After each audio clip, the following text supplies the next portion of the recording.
today's class, children. In our previous sessions, we discussed about vitamins and minerals. Today, let us know about the importance of water, roughage, balanced diet, and about nutrition. Why water is important for all of us? Water is essential for all the reactions taking place in the cells of our body. So, cell is a basic unit of life. So for that, water is very essential for taking all the reactions. It helps in the removal of waste products in the form of urine.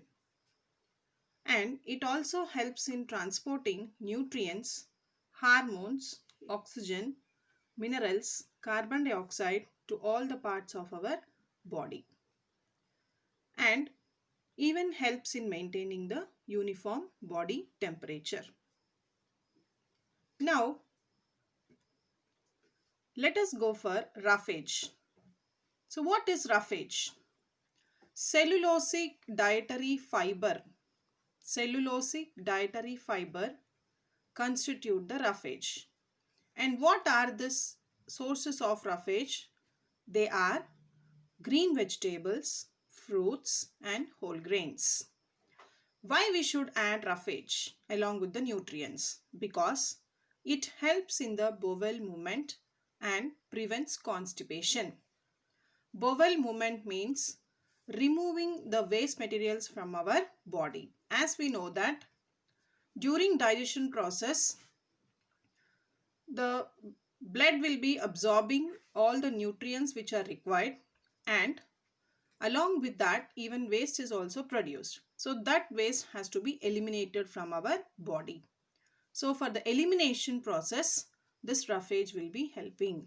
So that is nothing but called as bowel movement, and it also prevents from constipation.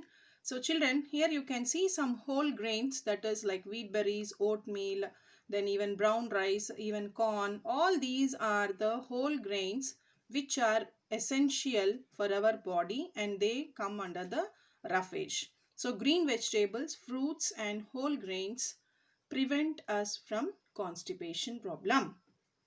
Now, why we should eat a balanced diet? A diet which contains all the nutrients in appropriate amount is called as a balanced diet. And this balanced diet helps in the proper growth and development of our body. So if our body should be appropriate, fit, active, grow properly, so we need to take a balanced diet. Children, in this picture we can see it is a balanced diet where you are able to see this corner. This is nothing but the fruits and vegetables. So they come under the vitamins and minerals which come under the protective foods. And this side you can see the bread and other cereals and potatoes. These all come under the carbohydrates which are energy giving foods. And down here you can see the milk and its products which come under the fats. And here even proteins also. And here you can see this food items which are containing fat, and it also contains sugar. And these are the food items which consist of the meat, fish and other alternatives. So together a balanced diet consists of all the nutrients along with the roughage and water. So we need balanced diet to maintain the proper growth and development of our body. Now, let us know about what are the factors which are responsible for the poor health.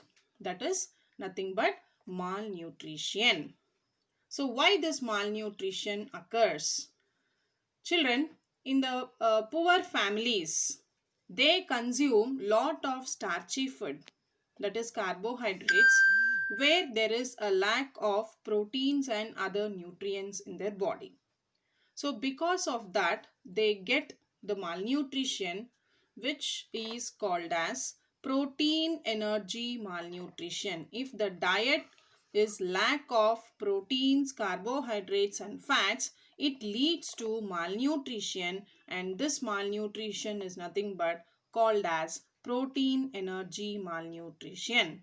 This protein energy malnutrition is also known as protein calorie malnutrition. PEM, protein energy malnutrition. PCM, protein calorie malnutrition. So this malnutrition is seen very clearly among the poor children, where they are consuming the lot of starchy food, and where their diet is lack of proteins and all. So they get this deficiency disease, that is known as protein energy malnutrition. So now under protein energy malnutrition, we have two different types of diseases, that is kwashiorkor and marasmus. So what is kwashiorkor? So if this kwashiorkor is seen in the infants means small babies. So from the childhood, from the baby onwards up to 3 years of age, we can see this deficiency disease, that is called as kwashiorkor. And the symptoms of this deficiency disease is the growth of the child gets retarded, and the face, feet and abdominal region gets swollen due to water retardation. So these are the symptoms. Even it also leads to the discoloration of hair and diarrhea. So this comes under the kwashiorkor. So this is one of the disease which is caused due to lack of protein, energy and even malnutrition, that is even proteins, carbohydrates and fats in their body. Now one more disease that is caused due to the PEM, protein energy malnutrition, is marasmus. So what are the symptoms of this marasmus? The child will be suffering from who is suffering from marasmus, they become very thin and weak. A child who suffers from marasmus becomes very thin and weak, and it also results in the general weakness and retarded growth.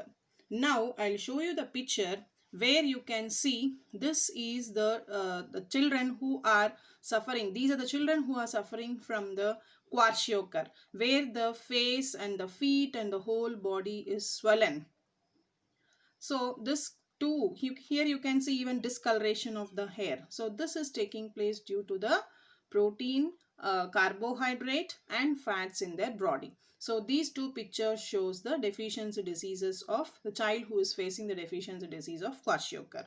And this side you can see the deficiency disease which is caused due to the marasmus. So where the child becomes very thin and weak, and even they cannot walk properly. So this is seen clearly among the poor children, where they are consuming lot of starchy food, and where there is a lack of protein and even fats and other nutrients which are required for their body. So because of all these factors, it is leading to malnutrition.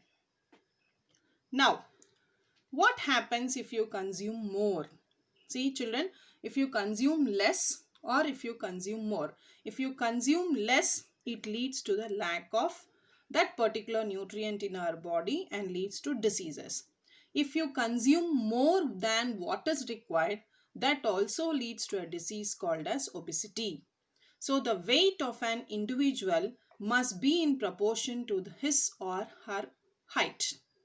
So what are the reasons for this obesity? The improper food habits like eating throughout the day. The children who are eating throughout the day, and there is a lack of exercise in their body when they do not do proper exercise, and consuming lot of fried food, that is which is having high energy and high fat food. These are all the reasons for obesity. It also leads to many health problems and the tendency to eat more than what is required. So that is nothing but leads to the disease called as obesity. So here you can see here the complications of the childhood obesity, which is leading to all this, that is depression, even diabetes, early puberty. So these are all the what you call it as the complications which are caused due to the obesity at the childhood. And here you can see the picture of the children who are eating the junk foods, and what happens when you consume it more, the extra calories gets deposited under the skin of the child. So because of that, as a result of that, they become obese. So better not to consume the junk foods and eat good food which is rich in all the nutrients, children. That is, the food must consist of a balanced diet. So what is a balanced diet? A food which is consisting of all the nutrients along with the roughage and water is called as a balanced diet. If you have to grow properly, and if it is required, if you want to develop your body properly, everything, we need the balance, we need to eat a balanced diet. So I think you have understood what is the importance of water for our body, what is roughage, and even the factors which are responsible for the malnutrition and about the obesity. Thank you, children. Have a wonderful day.